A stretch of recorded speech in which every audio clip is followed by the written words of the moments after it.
آتا ہے آپ ایک مرتبہ فرائض پورے کرنے والے بن جائیں. ایک رکن قرات ہے وہ آپ کو نہیں آتی تو آپ لا الہ الا اللہ الحمدللہ سے کام چلا لیں گے. باقی سبحان ربی العظیم کی جگہ آپ سبحان اللہ کہہ دیں, سبحان ربی الاعلیٰ کی جگہ آپ اللہ اکبر کہہ دیں.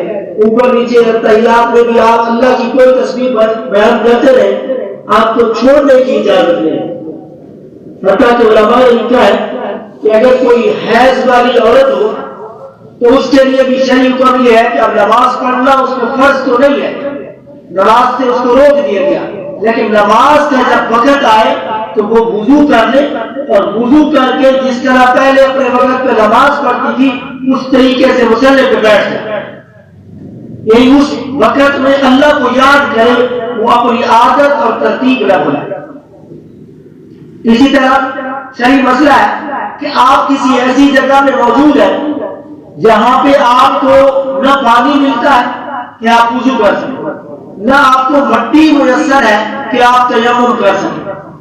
تو شریعت یہ کہتی ہے کہ آپ تشبہ بالمصلین کریں کہ نمازیوں کے ساتھ کھڑے ہو جائیں, یا نماز اگر کوئی اور نمازی ہے اور ان کو کوئی چیز میسر ہے, انہوں نے وضو کر لیا ہے, تیمم کر لیا ہے, یا ان کی حالت بھی آپ کی طرح ہے, خلاصہ یہ ہے کہ آپ نماز کے لیے کھڑے ہو جائیں, جیسے آپ تکبیر تحریمہ کہتے ہیں, ہاتھ مانتے ہیں, رکوع میں جاتے ہیں, سجدہ کرتے ہیں, آپ ویسے اشارات کرتے رہے, اوپر نیچے ہوتے رہے. آپ نمازیوں کی سی شکل ضرور بنیں.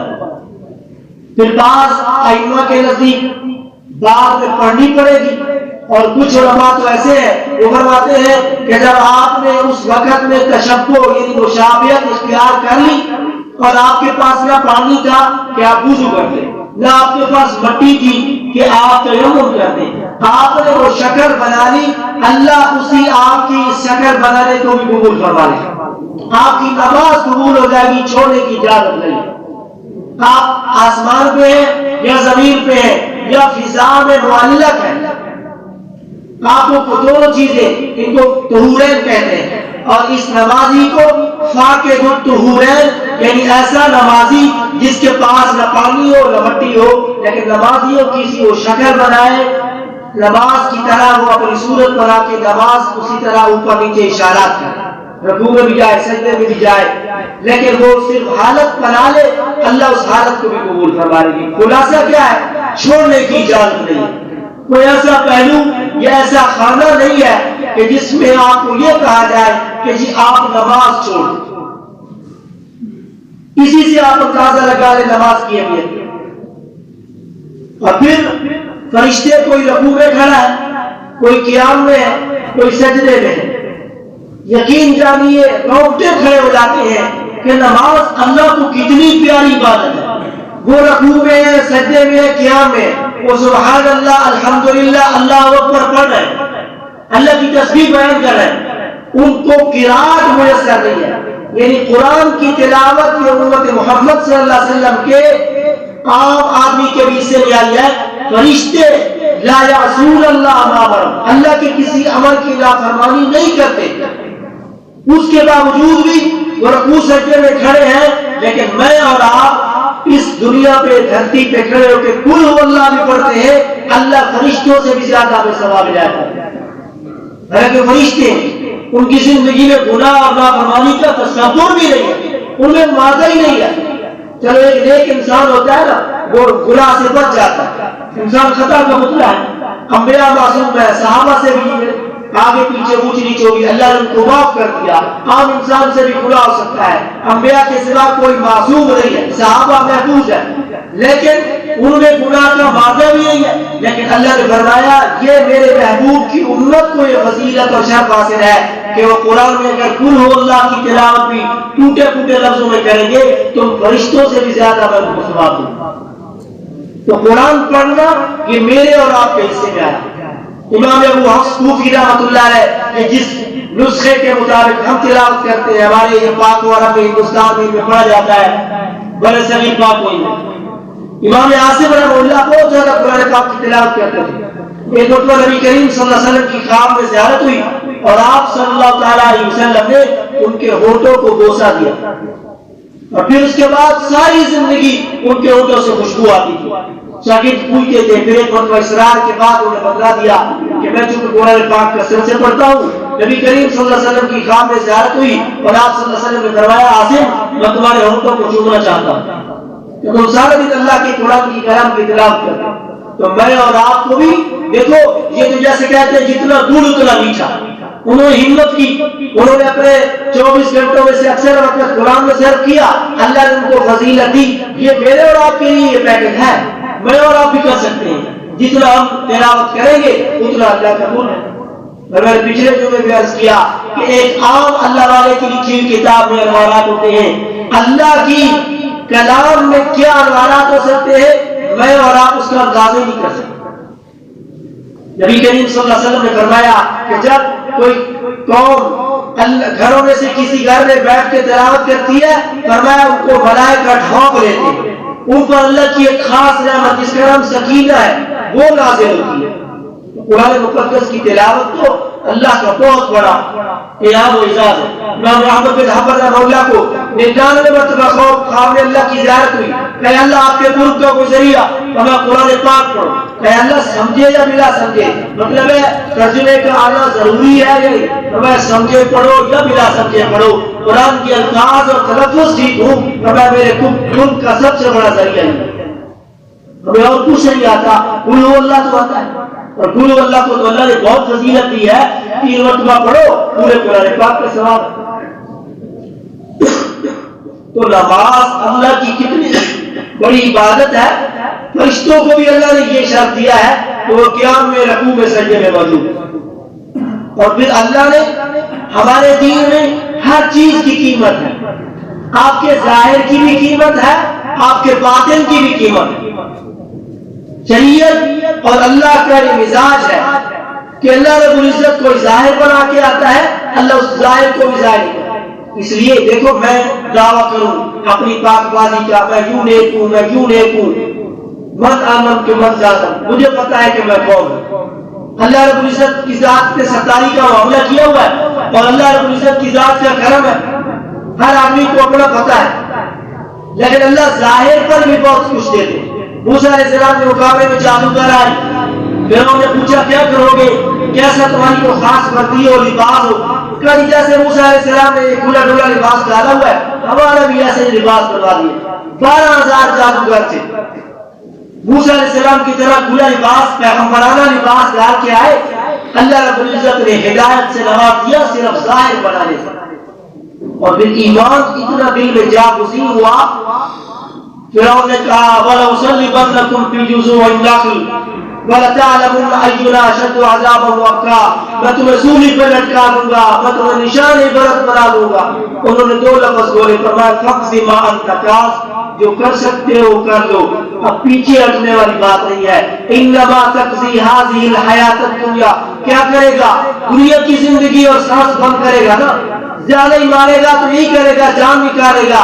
ہماری جان تو آنی جانی ہے, اس جان کی کوئی بات نہیں. ہم جان دے دیں گے, موسیٰ علیہ السلام سے پیچھے نہیں ہٹے. علماء نے لکھا ہے ان کا اور کوئی عمل نہیں تھا, وہ تو موسیٰ علیہ السلام کے مقابلے میں آئے تھے, لیکن انہوں نے صرف ایک موسیٰ علیہ السلام کا سا لباس ڈالا تو اللہ نے ان کو نوازا. تو ہم اپنا ظاہر بنانے سے ابتلا کریں. اور پھر ہم دیکھتے ہیں ہم قبلہ کعبۃ اللہ کی طرف منہ کرتے ہیں, درمیان میں ہزاروں سینکڑوں میل لاکھوں میل فاصلہ ہے. کوئی کہہ سکتا ہے یار کعبۃ اللہ تو نظر نہیں آتا ہے, ہم کعبۃ اللہ کی طرف کیوں منہ کرتے ہیں؟ تو اللہ نے فرمایا ظاہر تم جہت ادھر کر لو, تم ظاہر ادھر منہ کر لو. وہ میرا کام ہے کہ جو میرے انوارات جو 100 رحمتیں اللہ کی نازل ہوتی ہے میں اس کعبۃ اللہ سے اٹھا کے تمہارے دل میں پہنچانا میرا کام ہے. تم ظاہر بنا لو, کعبۃ اللہ کی طرف اپنی عبادتوں کا رخ کرو. اور پھر یہ ظاہر کا رخ ہے, تم ظاہر بھی بناؤ اور باطن بھی بناؤ. ظاہر یہ ہے کہ تم نمازیوں کی سی شکل بنا لو, اور باطن یہ ہے کہ تمہاری عبادتوں کا رخ میری طرف ہو. قل ان صلاتي ونسكي ومحياي ومماتي لله رب العالمين. ایک ظاہر ہے کہ ظاہر تم بنا لو, اور باطن یہ ہے کہ دل میں یہ بات ڈالو یا اللہ میری نماز میری قربانی، میری زندگی اور میری موت تیری ذات کے لیے۔ یہ جملہ اللہ کو بڑا پسند ہے۔ التحیات ہم کیا کہتے ہیں؟ التحیات للہ، میری تمام عبادتیں، کوری عبادتیں، قرآن میں آتا ہے نا تحیتہم یوم یلقونہ سلام، کہ جنتی جب جنت میں داخل ہوں گے تو فرشتے ان کو سلوٹ ماریں گے، تم پر اللہ کی رحمت، سلام علیکم بما صبرتم، سلام علیکم طبتم فادخلوها خالدین، تم پر اللہ کی طرف سے سلام ہو، اللہ کی طرف سے رحمتیں ہوں کہ تم نے اپنے نفس کو، اپنی خواہش کو روکا اور اللہ کے احکامات کو پورے کر کے آئے ہو تو تمہارا یہاں آنا مبارک۔ تو ظاہر بنا لو اور دل میں یہ بات ڈال لو، التحیات للہ، اے اللہ میری کوری باتیں تیرے لیے، والصلوات، اور میری بدنی باتیں، یہ صلاۃ، یہ نماز بدنی بات، والطیبات، اور میری مالی باتیں بھی اللہ تیرے لیے۔ یہ ظاہر کر تھا کہ ظاہر میں تم ہاتھ اٹھا لو، اللہ اکبر۔ علماء نے لکھا ہے کہ یوں بھی تو کہا جا سکتا تھا اللہ اکبر کہو ہاتھ نہ اٹھاؤ، تو اللہ اکبر کہہ کے یہ جو ہم نے ہاتھ اٹھائے تو جیسے ہم کہتے ہیں یار میرے ہاتھ کھڑے ہیں بس، تو ہم نے یہ کہا دنیا سے ہمارے ہاتھ کھڑے ہیں، اللہ اکبر، دنیا بڑی نہیں ہے، میرا اللہ بڑا ہے، اللہ بڑا ہے، میں اس کے سامنے حاضر ہوں، میں گندا صحیح، میں بڑا گندا صحیح، اس کا بندہ تو ہوں نا، کدھر کرے گا؟ بچہ نجاست پہ لت پت ہوتا ہے، دوسرا آدمی نفرت کرتا ہے، ماں کہتی ہے میں صدقے جاؤں، روتی بھی ہے اور پیار کرتی ہے، یہ نہیں کہتی کہ تو گندا ہو گیا، تو نے یہ کر دیا، اس وقت کو اس سے زیادہ محبت کا اظہار کرتی ہے کہ تم نے گندگی میں اپنے آپ کو لت پت کر دیا، میں تجھ پہ قربان جاؤں، یہ گندگی گندی ہے، تو اچھا ہے۔ تو بندہ جب جتنا بھی گندا ہو، اللہ کی قسم اللہ کو محبوب ہوتا ہے۔ حدیث میں آتا ہے، حدیث قدسی ہے، نبی کریم صلی اللہ علیہ وسلم نے فرمایا کہ اگر پوری کائنات مل کے نیک بن جاتی، اتنی نیک ہوتی کہ ان کی زندگی میں گناہوں کا تصور ہی ختم ہو جاتا، اللہ قسم اٹھا کے کہتے ہیں کہ میں ایسے لوگ پیدا کرتا جو گناہ کرتے، میری نافرمانی کرتے، پھر وہ مجھ سے معافیاں مانگتے، مجھے معاف کرتے ہوئے مزہ آتا اور مجھے کوئی پرواہ بھی نہیں، ورنہ مجھے کوئی ساری دنیا نیک بن جائے اچھی بات ہے، لیکن فرمایا جو لطف مجھے معاف کرنے میں آتا ہے، فرمایا میں ایسے لوگ پیدا کرتا جو میری نافرمانیاں کرتے، پھر میرے سامنے گندا سموہ بنا کے رونے کی سی شکل بنا کے کہتے اللہ معاف کر دے، فرمایا میں معاف بھی کر دیتا اور مجھے کوئی پرواہ نہیں۔ تو ہم تو بھائی اس کریم رب کے ساتھ ٹیلی فون میں بات کرنے آتے ہیں، نماز میں آتے ہیں۔ اللہ نے تو ہمیں ایک سلسلہ دے دیا کہ نماز میں آؤ مجھ سے باتیں کرو، اور کوئی وقت بھی نہیں، جب چاہو آؤ، میرا دروازہ کھلا ہے۔ تو نماز اللہ کی بڑی عبادت ہے، صرف اتنی بات ہے نماز کو سمجھا جائے۔ ملتا ہے کیا نماز میں؟ سجدے میں جا کے دے۔ نبی کریم صلی اللہ علیہ وسلم کیا جس میں آتا ریشم سے زیادہ نرم و گداز تھا۔ سیدنا انس فرماتے ہیں کہ اللہ کی قسم میں نے حضور کے مبارک ہاتھوں کو چھوا، فرمایا دیباج اور ریشم سے بھی زیادہ آپ کے ہاتھوں کی ٹھنڈک اور فرمایا شفافیت اور نرمیت میں اپنے ہاتھوں میں آتی محسوس کرتا۔ ریشم کیا ہوتا ہے؟ حضور کے قدموں میں سے تو جنت لٹائی، آپ کے ہاتھوں سے جام کوثر لٹایا جائے گا۔ مجھے اور آپ کو تو اللہ نے وہ نبی دیا ہے جس نے دیکھا ہے، جس نے پرکھا ہے، پھر وہ کبھی ٹوٹا نہیں ہے۔ انہوں نے جان نچاور کر دی، آگ میں اپنے آپ کو دھکیل دیا، نیزوں پہ چڑھ گئے، سولیوں پہ چڑھ گئے۔ ہم سیدنا حسین کا تذکرہ کرتے ہیں، سیدنا حسین نے جان کہاں دی ہے؟ میرا اور آپ کا عقیدہ ہے نماز چھوڑ کے نہیں دیا، نماز میں جان دی ہے۔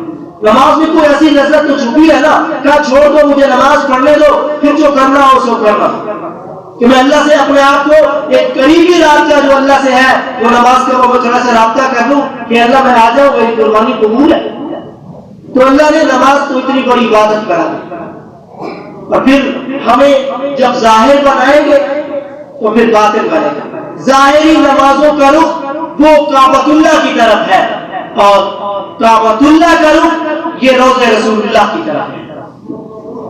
ہماری ظاہر کی عبادت کا رخ وہ اللہ کی طرف ہو، اور باطن کی عبادت کا رخ رسول اللہ کی طرف۔ کیا مطلب؟ حکم اللہ کا چلے گا، اور جو طریقہ چلے گا وہ نبی کریم صلی اللہ علیہ وسلم کا چلے گا، راز اللہ کا، رواج محمد کریم صلی اللہ علیہ وسلم کا، احکامات اللہ کے اور طریقے سنت نبی کریم صلی اللہ علیہ وسلم کا۔ اور پھر یہ ان دونوں ذاتوں نے جو اس پوری کائنات کی سپریم ذاتیں ہیں، اللہ اور اس کے رسول سے زیادہ کون ہے؟ اس دنیا میں اور کوئی الہ نہیں ہے، اللہ واحد الہ ہے، اور پوری کائنات میں محمد بھی اکیلے ہیں۔ محمد صلی اللہ علیہ وسلم بھی جیسا بھی کوئی نہیں، وہ قلم بھی ٹوٹ گیا، وہ سانچہ بھی ٹوٹ گیا جس میں نبی کریم صلی اللہ تعالی علیہ وسلم کو ڈالا گیا۔ خود سیدنا حسن بن ثابت فرماتے ہیں جَأَنَّكَ قَدْ خُلِقْتَ كَمَا تَشَاءُ خُلِقْتَ مُبَرَّأً مِنْ كُلِّ عَیْبٍ۔ میرا اور آپ کا عقیدہ ہے کہ اللہ رب العزت کی ذات سبحان، اللہ کی ذات دنیا کی تمام کمزوریوں سے پاک ہے، تمام عیوب سے پاک ہے۔ اللہ وحدہ لا شریک ہے، اللہ جیسا کوئی نہیں ہے۔ پوری کائنات میں اللہ کی صفات، اللہ کی ذات، اللہ کے افعال، اللہ کے احکامات کے مقابلے میں لانے والا کسی کو مشرک ہے، اس کے سلام سے کوئی تعلق نہیں۔ اور اسی طرح وہی الفاظ نبی کریم صلی اللہ علیہ وسلم کے سامنے سیدنا حسن نے ادا فرمائے خلقت مبرأ من كل عیب کأنک قد خلقت کما تشاء، کہ اللہ دیکھو انسان کا اور اللہ کی ذات کا تو جوڑ ہی کوئی نہیں۔ پوری کائنات میں سب سے افضل، اشرف، اعلیٰ، برتر اور بالا، طاہر، مطہر اور منزہ نبی کریم صلی اللہ علیہ وسلم کی ذات ہے۔ لیکن وہی نبی کریم صلی اللہ علیہ وسلم جب اللہ کی بارگاہ آتی ہے وہ فرماتے ہیں سبحانک اللہم سبحان الذی اسری بعبدہ اشہد ان محمدا عبدہ ورسولہ۔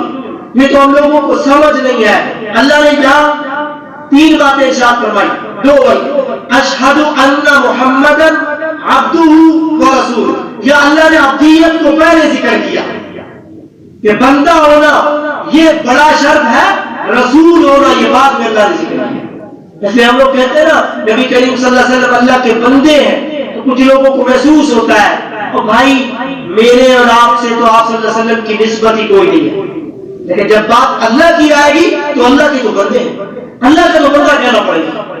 اللہ نے خود فرمایا سبحان الذی اسری بعبدہ، اور خود حضور علیہ السلام نے فرمایا کہ میں اللہ کا بندہ ہوں۔ ایسے نہ کرنا جیسے لوگوں نے عیسیٰ علیہ السلام کے متعلق کہا کہ وہ اللہ کے بیٹے ہیں، فرمایا میں تو اس ماں کا، غریب ماں کا بیٹا ہوں جو گوشت کے سوکھے ٹکڑے کھا کے گزارا کرتی ہے۔ کیا مطلب؟ اپنی اللہ کے سامنے عاجزی ظاہر کی۔ جیسے کہا جاتا ہے نا کہ یاقوت پتھر تو ہے، پتھروں جیسا نہیں ہے، پتھر ہے پتھروں جیسا نہیں ہے۔ گلی کا پتھر، عام پتھر جتنا بھی اعلیٰ ہو، یاقوت جیسا نہیں ہے، زبرجد جیسا نہیں ہے۔ نبی کریم صلی اللہ علیہ وسلم انسان تو ہے، انسانوں جیسے نہیں ہے۔ میرے اور آپ کے پسینے سے بدبو آتی ہے، نبی کریم صلی اللہ علیہ وسلم کے پسینے اطہر کا ایک قطرہ پوری کائنات کو معطر کرتا ہے۔ صحابہ فرماتے ہیں حضور جس گلی سے گزر جاتے تھے ہمیں پتہ لگ جاتا تھا حضور گزر گئے ہیں کہ وہ گلیاں معطر ہوتی تھیں۔ حضور جس گلی سے گزرتے تھے فرمایا نبوت سے پہلے بھی، فرمایا میں جس گلی سے گزرتا تھا، جس گھاٹی سے گزرتا تھا، فرمایا میں اس پتھر کو بھی جانتا ہوں، وہ مجھے سلام کہتا ہوں۔ نبی کریم صلی اللہ علیہ وسلم ابھی والدہ مطہرہ کے شکل اثر میں تھے، کنویں میں پانی اوپر آ جاتا تھا۔ جو ان کے ساتھ اپنا جوڑ بناتا ہے وہ تو جاہل ہے، مطلق ہے، اس کو تو سمجھانے کی ضرورت ہی نہیں ہے، بھلا حضور کا اور ہمارا کیا جوڑ ہے۔ تو میں یہ کر رہا تھا یہ دونوں اہم اس کائنات کی سپریم ذاتیں ہیں، انہوں نے مل کے ہمارے لیے نماز والا تحفہ میں دیا، اللہ نے دیا ہے، نبی کریم صلی اللہ علیہ وسلم نے دیا ہے، درمیان میں واسطہ بھی کوئی نہیں، ان طاہر و مطہر ذاتوں سے یہ ہمیں تحفہ ملا۔ اس لیے آئیے نماز کی طرف آئیے۔ نماز کا سب سے پہلا رکن کہ ہمارا بدن پاک ہونا چاہیے۔ آج دنیا میں اصول ہے، آپ نے دیکھا ہے، معذرت کے ساتھ میں اچھی خوشبو استعمال کرتا ہوں، آپ اچھی خوشبو استعمال کرتے ہیں، لیکن قضاء حاجت کے بعد میرا پاکی حاصل کرنے کا طریقہ کتنا جھنڈک ہے، قرآن و سنت کے کتنا مطابق ہے۔ میرے جسم پہ تو کپڑے بڑے خوشنما ہے، کیا میرا جسم پاک ہے؟ یقیناً میں اپنا کہوں گا میں اس میں لاپرواہی کروں۔ طہارت کے مسائل میں ہم سے کمی کوتاہی ہوتی ہے، ہمارا پہلا اسٹیپ بھی خراب ہو جاتا ہے۔ جس کشتی کا ملائی ان پڑھ ہو، یوں مطلب کہ وہ کشتی کو چلانا نہ جانتا ہو، وہ کشتی کہاں کنارے رہی۔ میرا بدن ہی پاک نہیں. جب بدن صحیح طریقے سے پاک ہو اس میں یہ ہے کہ ہم غسل کے مسائل پورے سیکھیں, وضو کے مسائل پورے سیکھیں, ہم بیت الخلاء میں جائیں احتیاط کے ساتھ اپنی حاجت کو پورا کر کے سنت کے مطابق جو شرعی طریقے ہیں وہ استعمال کر کے ہم اپنی طہارت حاصل کر کے باہر آئیں. اور اس میں سب سے بڑھ کر یہ ہے کہ شیاطین کا مرکز ہوتا ہے, وہاں جاتے ہوئے بھی رسول اللہ صلی اللہ علیہ وسلم کا طریقہ کہ بایاں پاؤں اور دعا نہیں آتی تو اعوذ باللہ من الشیطان الرجیم پڑھتے ہیں. حضور نے فرمایا یہ چیزیں شیاطین کا مرکز ہے اور وہ تمہیں نقصان پہنچا سکتی ہیں. حضرت سعد بن معاذ رضی اللہ تعالیٰ عنہ جلیل القدر صحابی رسول تھے. ایک مرتبہ انہوں نے کسی ایسی جگہ پہ قضاء حاجت فرمائی, وہاں کوئی بل تھا, کوئی ایسی جگہ تھی جنات شیاطین کی, تو انہوں نے شیاطین نے سیدنا سعد بن معاذ رضی اللہ تعالیٰ عنہ کو شہید کر دیا. اور پھر ایک عورت جننی نے یہ شعر پڑھا, قتلنا سید الخزرج سعد بن معاذ فلم نخط بفؤادا, کہ ہم نے سعد بن معاذ جو قبیلہ خزرج کے سردار تھے ان کو مار دیا اور ہمارا نشان کا چھوٹا نہیں. اس حضور نے فرمایا ایسی جگہوں پر جانے سے پہلے تم استعاذہ کر لو, اعوذ باللہ من الشیطان الرجیم پر بایاں قدم رکھیں گے اور پھر اندر جائیں گے. اور پھر عام طور پر یہ ہوتا ہے یا تو پانی بہت کثرت سے استعمال کیا جاتا ہے یا بالکل یوں سمجھ لیں ایک عارضی اور فرضی طور پر, یہ دونوں طریقے ٹھیک نہیں. شریعت نے جتنی حدود مقرر کی ہے آپ استعمال کریں. پانی کا بیجا استعمال بھی غلط ہے اور پانی سے استعمال سے لاپرواہی برتنا بھی غلط ہے. اور پھر اس کے بعد اپنی حاجت پوری کر کے آپ دایاں قدم رکھتے ہوئے باہر, اور پھر اور دعا نہیں آتی ہے تو آپ کم سے کم وہ فران رکھ, یا اللہ میں تیری مغفرت کا سوال کرتا ہوں. یہ سوال کیا علماء نے کیا ہے کہ یہ مغفرت طلب کرنے کا کیا معنی, یہ قضاء حاجت کرنا کوئی گناہ کا کام تو نہیں ہے. فرمایا انسان جب اپنی ظاہری نجاستیں دیکھتا ہے اس کو اپنے اندر کی نجاستیں کہ میرے اندر حسد ہے, میرے اندر تکبر ہے, میرے اندر بغض ہے, مسلمان کا کینہ ہے, نفرت ہے, انتقام لینے کا جذبہ ہے اور دوسری برائیاں تو اس کے علاوہ ہے. فرمایا وہ ہم ظاہری نجاستوں سے نفرت کرتے ہیں لیکن ہمیں باطنی نجاستوں سے نفرت نہیں ہے. میں نجاست پڑی ہو میری سے کوسوں دور گزرتا ہوں اور میرے اندر کی نجاستیں مجھ میں بھری پڑی ہیں, مجھے ان کا پتہ ہی نہیں ہے. تو شریعت نے کہا ان نجاستوں سے نفرت کرتے ہو باطنی نجاستوں سے بھی نفرت کرو اور اللہ سے اللہ معافی مانگو, یا اللہ مجھے معاف کر. اور دوسرا فرمایا الحمدللہ الذی اذھب عنی العذاب عافا, فرمایا یہ اللہ شکر ہے کہ آپ نے یہ نظام بھی متعین کر دیا تھا ورنہ چند لمحے انسان کی یہ ری یا انسان کے فضلات کی یہ رکاوٹ بن جائے, انسان کو یہ ساری دنیا گھومتی ہوئی نظر آتی ہے. اللہ نے انسان کے اندر ایک اربوں خربوں ڈالر سے بھی زیادہ قیمتی نظام رکھی اور اس کا اندازہ اس وقت ہوتا ہے جب یہ نظام, یہ اللہ کا خودکار نظام کام چھوڑ دیتا ہے. پھر ہم کہتے ہیں میری یہ چیز فیل ہو گئی, میرا یہ مسئلہ ہے.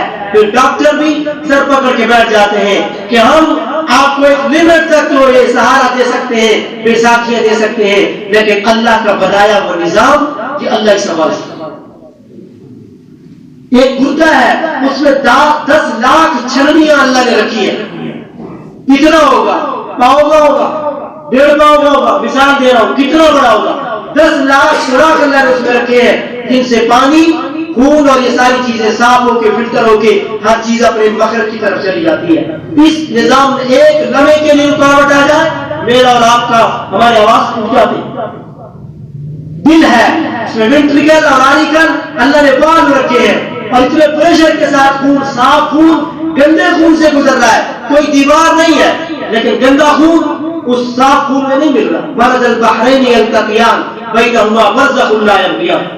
علماء نے لکھا ہے اس کے 2 مثال ہیں. ایک تو وہی ہے جو میٹھا اور کھاری پانی ہے, 2 دریا چلتے ہیں لیکن ملتے نہیں ہیں, اور ایک فرمایا یہی ہے گندا اور صاف خون چل رہا ہے لیکن ملتے نہیں آپس میں. یہ کون نظام چلا ہے؟ کوئی تو ہے جو نظامی ہستی چلا ہے. میرے اور آپ کا دماغ ہے, اللہ نے اس میں میموری کا سوچنے کی الگ الگ صلاحیتیں رکھی ہیں. 1 سیکنڈ میں دماغ پیغام دیتا ہے, دل تک پہنچتا ہے, دل سے دماغ تک پہنچتا ہے, میرے اور آپ کے اعضاء حرکت میں آ جاتے ہیں.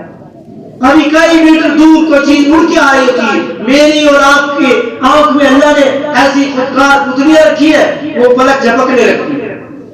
ذرا یہ لیور ہمارا خراب ہو جائے پھر ہمیں پتہ چلے گا کہ یہ جو گرد آتی ہے یہ کدھر جاتی ہے، کون صاف کرتا ہے، کس نے یہ صفائی والا یہ نظام سسٹم لگا دیا. تو میرے بھائیوں اللہ نے یہ آزاد دیے، تو اس لیے ہم نکلتے ہوئے بیت الخلا سے یہ دعا پڑھتے ہیں کہ اللہ تیرا شکر ہے کہ آپ نے یہ نظام بھی رکھا، دخول کا نظام بھی ہے، ربی ادخلنی مدخل صدق واخرجنی مخرج صدق. یا اللہ داخل ہونے کا نظام بھی ٹھیک رکھیو اور خروج کا نظام بھی ٹھیک رکھیو. تو ہماری طہارت کا نظام یہ جتنا کامل ہوگا وہ اتنا ہی زیادہ، اس لیے کہا جاتا ہے امام کو جتنے مسائل یاد ہوں گے، امام جتنا کامل وضو اور کامل اور مکمل صفائی طہارت کا تقوی کا طہارت کا لحاظ رکھے گا، پیچھے والوں کی نماز پہ اتنا اثر پڑے گا. اگر کشتی کا ملا خود ڈگمگا رہا ہے تو پوری اس بارات کو لے کے کہاں جائے گا؟ تو اللہ کے دربار میں خود بھی نہیں پہنچے گا. اللہ اور اس کے سامنے حجاب ہے، یہ اہدنا الصراط المستقیم صراط الذین پڑھتا رہے گا، نہ پیچھے والوں کی آمین قبول ہے نہ آگے والوں کی آمین قبول ہے. اس لیے سب سے بڑھ کر ذمہ داری اس آدمی کی ہے، پچھلوں کی نماز کا ثواب بھی ملتا ہے امام کو اور پچھلوں کی نماز کا گناہ بھی ملتا ہے امام کو.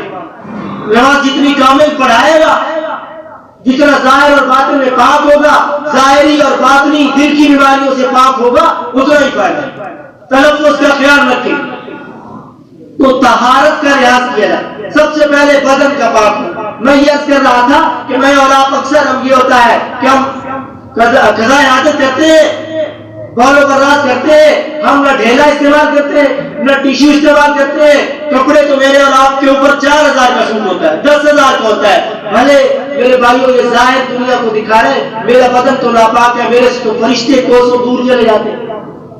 تو جتنا ہم پاکیزگی کا خیال کریں گے اتنا اللہ رب العزت کی ذات کو ہماری عبادت پسند آئے گی. انشاءاللہ زندگی میں وفا کی تو یہ سلسلہ چلے گا. واخر دعوانا الحمدللہ.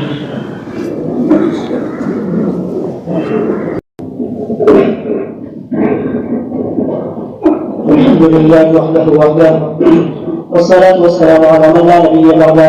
أما بعد فيا أيها الناس وحدوا الله فإن التوحيد رأس الطاعات، واتقوا الله فإن التقوى ملاك الحسنات، وعليكم بالإحسان فإن الله يحب المحسنين. فادعوه فإن ربكم مجيب الداعين، واستغفروه يمددكم بأموال وبنين. أعوذ بالله من الشيطان الرجيم. وقال ربكم ادعوني أستجب لكم إن الذين يستكبرون عن عبادتي سيدخلون جهنم داخرين. بارك الله لنا ولكم في القرآن العظيم ونفعنا وإياكم بالآيات والذكر الحكيم.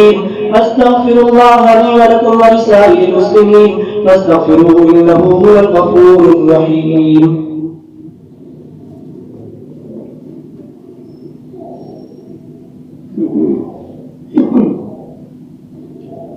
الحمد لله نحمده ونستعينه ونستغفره ونؤمن به ونتوكل عليه ونعوذ بالله من شرور انفسنا ومن سيئات اعمالنا. من يهده الله فلا مضل له ومن يضلله فلا هادي له، ونشهد ان سيدنا ومولانا محمدا عبده ورسوله. اما بعد فاعوذ بالله من الشيطان الرجيم. إن الله وملائكته يصلون على النبي يا أيها الذين آمنوا صلوا عليه وسلموا تسليما. اللهم صل على محمد عبدك ورسولك وصل على المؤمنين والمؤمنات والمسلمين والمسلمات وبارك على سيدنا ومولانا محمد وأزواجه وذرياته. قال النبي صلى الله عليه وسلم: عليكم بسنتي وسنة الخلفاء الراشدين المهديين. صدق الله العظيم. عباد الله رحمكم الله، إن الله يأمر بالعدل والإحسان وإيتاء ذي القربى وينهى عن الفحشاء والمنكر والبغي يعظكم لعلكم تذكرون. اذكروا الله يذكركم وادعوه يستجب لكم ولذكر الله تعالى أعلى وأجل وأتم وأكبر والله يعلم ما تصنعون. الحمد لله اللهم صل على سيدنا محمد وعلى آل سيدنا محمد وبارك وسلم. ربنا آتنا في الدنيا حسنة وفي الآخرة حسنة وقنا عذاب النار. اللہ ہم سب کے ساتھیوں کو میرے گناہوں کو معاف فرما، ظاہر اور باطن کے گناہوں کی نجاست اور گندگی سے حفاظت فرما. یا اللہ ہم سب کی دلی دعاؤں کو پورا فرما، مشکلات کو آسان فرما، پریشانیوں کو دور فرما، نیک جائز حاجات کو پورا فرما.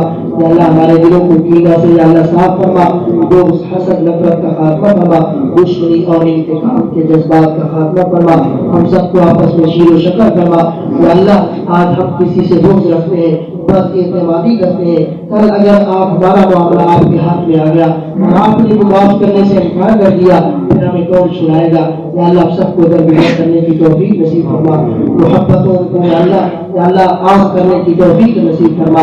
یا اللہ پوری امت مسلمہ کے حال پر رحم فرما، حرمین شریفین کی رونقوں کو بحال فرما۔ یا اللہ جن کے اولادوں کے مسائل ہیں، رشتوں کے مسائل ہیں، یا اللہ گھروں میں جھگڑے ہیں، یا اللہ سب کے مسائل حل فرما، قرضوں اور قرضوں سے نجات دلا، قیدوں اور کیسوں سے نجات دلا۔ یا اللہ ناحق اور ظلم کرنے والوں سے یا اللہ ہمیں ان کے چنگل سے چھٹکارا نصیب فرما۔ یا اللہ یقیناً ہمارے کسی گناہ کی سزا ہوتی ہے، ہمارا کوئی کام رک جاتا ہے، ہمارا کوئی کام اٹک جاتا ہے، کسی ظالم سے پالا اور واسطہ بن جاتا ہے، کوئی ہماری جائیداد زمینوں پہ قبضے کرنے کے لیے سوچتا ہے، یا اللہ ایسی تمام آفات اور بلیاں سے ہم سب کی حفاظت فرما۔ سامنے کو اللہ آپ پوری سنبھال لیجیے، یا اللہ آپ پوری سنبھال لیجیے۔ یا اللہ جتنے حضرات پریشان ہیں، دل میں نیک جائز تمنائیں لیے بیٹھے ہیں، سب کی تمناؤں کو پورا فرما۔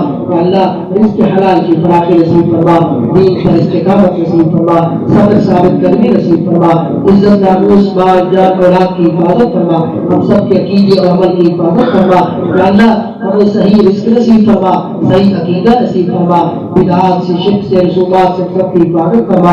یا اللہ دین کی تین جماعتیں کام کر رہی ہیں، دعوت و تبلیغ کے حوالے سے، دفاع صحابہ کے حوالے سے، اعلاء کلمۃ اللہ کے لیے مجاہدین کام کر رہے ہیں۔ یا اللہ صحیح منہج پر شریعت کے مطابق کام کرنے کی توفیق نصیب فرما، اپنی تائید نصیب فرما، اپنی رضا نصیب فرما، دن دگنی رات چگنی ترقیاں نصیب فرما۔ ہمارے اللہ ہمارے اس پیارے ملک پاکستان کی لمحہ بلمحہ حفاظت فرما، ہر قسم کے شرور اور فتن سے حفاظت فرما، داخلی اور خارجی انتشار سے حفاظت فرما، اندرونی اور بیرونی دشمنوں کو دفع دور فرما، چن چن کے نشانے بھڑک۔ یا اللہ ہمارا یہ ملک لا الہ الا اللہ کے نام پہ حاصل ہوا، یا اللہ ہمیں لا الہ الا اللہ کے نظام کی بہاریں دے کر نصیب فرما۔ یا اللہ ہر قسم کے بحران سے اس کو چھٹکارا نصیب فرما، اداروں کی حفاظت فرما، اداروں کو شریعت کے مطابق کام کرنے کی توفیق نصیب فرما۔ یا اللہ پوری امت مسلمہ کو وحدت ملی اور ملی یکجہتی نصیب فرما، ہم سب کو یا اللہ اپنا قریبی اور اپنا محبوب بندہ بنا۔ یا اللہ ہم سب کو اپنی رضا کی خاطر زندگی گزارنے کی توفیق نصیب فرما۔ یا اللہ جو بیمار ہے ان کو شفائے کاملہ عاجلہ نصیب فرما۔ یا اللہ ہماری دعاؤں کو بعض اپنے فضل سے قبول فرما۔